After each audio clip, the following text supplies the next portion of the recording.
बड़ी खबर हम आपको इस वक्त बता रहे हैं। सरकार ने टिकटॉक समेत 59 चाइनीज ऐप पर बैन लगा दिया है, जिसकी मांग लगातार की जा रही थी। देश भर में लोग आवाज बुलंद कर रहे थे।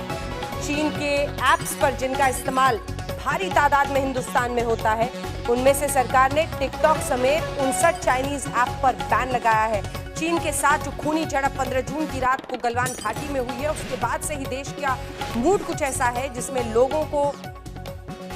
चीन और चीन के से व्यापार, चीन के ऐप्स का हिंदुस्तान में इस्तेमाल, इन सब पर खुलकर लोग रोष जाहिर कर रहे थे। बड़ी खबर इस वक्त की, और इस बड़ी खबर पर हमारे साथ राहुल श्रीवास्तव हमारे सहयोगी जुड़ रहे हैं। राहुल, बड़ी जानकारी आप दे रहे हैं। चीन पर केंद्र सरकार का ये बड़ा फैसला,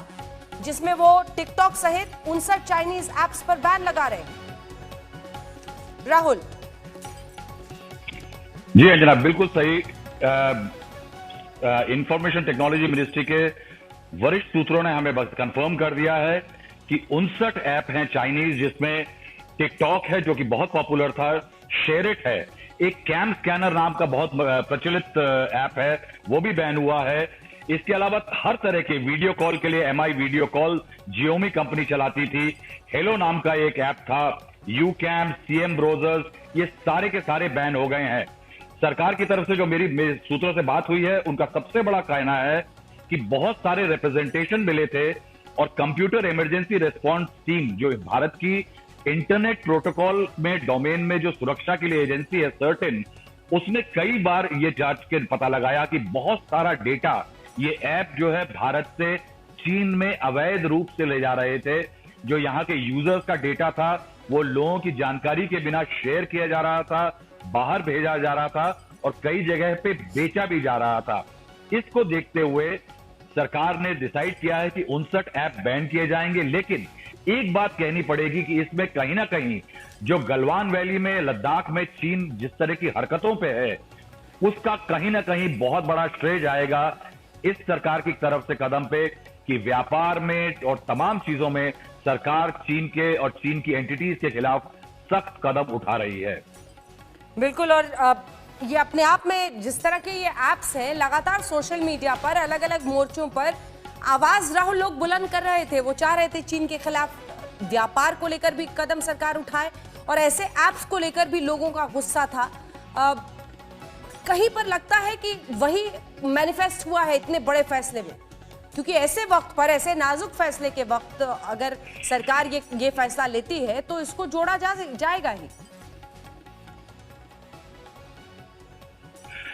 देखिए जनाब, पिछले 6 से 7 सालों में जो चीन के साथ व्यापार है, सिर्फ व्यापार अगर देखा जाए इंपोर्ट, तो $48 बिलियन पहुंच गया। ये भारत के लिए एक सेटबैक था। कहीं ना कहीं नरेंद्र मोदी सरकार ने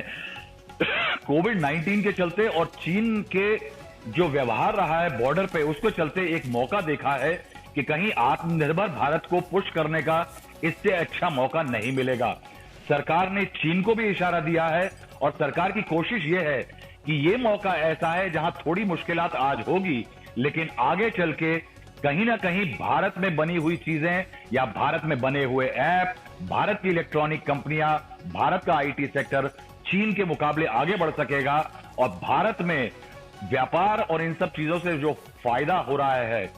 इकोनॉमिक फायदा हो रहा है चीन को, वो होना बंद होगा। शायद वो एक डेटरेंट होगा कि बिजनेस मंदा पड़ेगा तो चीन शायद बॉर्डर पे थोड़ा ठंडा पड़ेगा। पूरी लिस्ट हम राहुल दिखा रहे हैं, जिसमें टिकटॉक से लेकर शेयरिट, क्वाई, बहुत सारे उनके ऐप्स हैं। लेकिन टिकटॉक की लोकप्रियता में लगातार गिरावट आ रही थी, और हम लगातार ये भी दिखा रहे थे कि कितने सारे जो डाउनलोड्स हैं वो अब लोग अपने मोबाइल से हटा रहे थे उन ऐप्स को। यानी लोगों का गुस्सा लगातार, ये जो पहली बात आपने बताई कि कैसे इंफॉर्मेशन यानी जानकारी भी लीक करने की आशंका और खतरा, और तीसरी तरफ ये जो भारत और चीन की खूनी झड़प हुई है 15 जून की रात गलवान घाटी में, तीनों चीजों को जुड़ाएं तभी जाकर इतना बड़ा फैसला। क्योंकि हिंदुस्तान में जिस तरह का हमने व्यापार इस वक्त अपनाया हुआ है, या जिस तरह से हम लोकतंत्र में हर चीज की आजादी, कोई भी किसी ऐप को डाउनलोड कर सकता है, ऐसे प्रतिबंध के खिलाफ बहुत आवाज उठती है लोगों की। लेकिन चीनी ऐप्स के खिलाफ लगता है कम आवाजें उठेंगी, क्योंकि सबके मन में गुस्सा है गलवान घाटी की घटना पर। बिल्कुल सही अंजना, ये बात आपकी बिल्कुल सही है कि कहीं आज से अगर 6 महीने पहला एक ऐसा डिसीजन लिया गया होता तो शायद जनता में इसका विरोध होता। देखिए, टिकटॉक एक ऐसा ऐप है और कैम स्कैनर और तमाम ऐसे ऐप हैं जो कि घर घर पहुंच गए हैं, गांव गुरमा में भी लोग इसका इस्तेमाल कर रहे हैं और इसके बैन पे एक पब्लिक सेंटिमेंट सरकार के खिलाफ जाता। लेकिन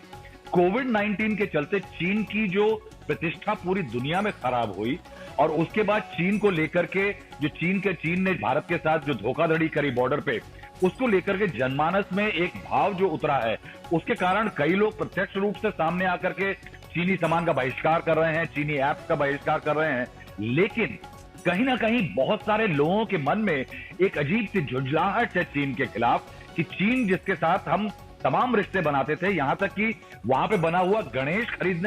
जी खरीदने में भी हमें आपत्ति नहीं थी, वो इस तरह का व्यवहार हमारे सोल्जर्स के साथ कर रहा है। 20 सैनिकों का जो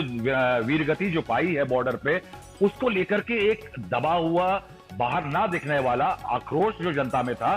सरकार ने एक मौका देखा है कि ये समय ठीक है कि इन ऐप्स को बैन किया जाए, चीनी कंपनियों को रोका जाए, चीन से आने वाला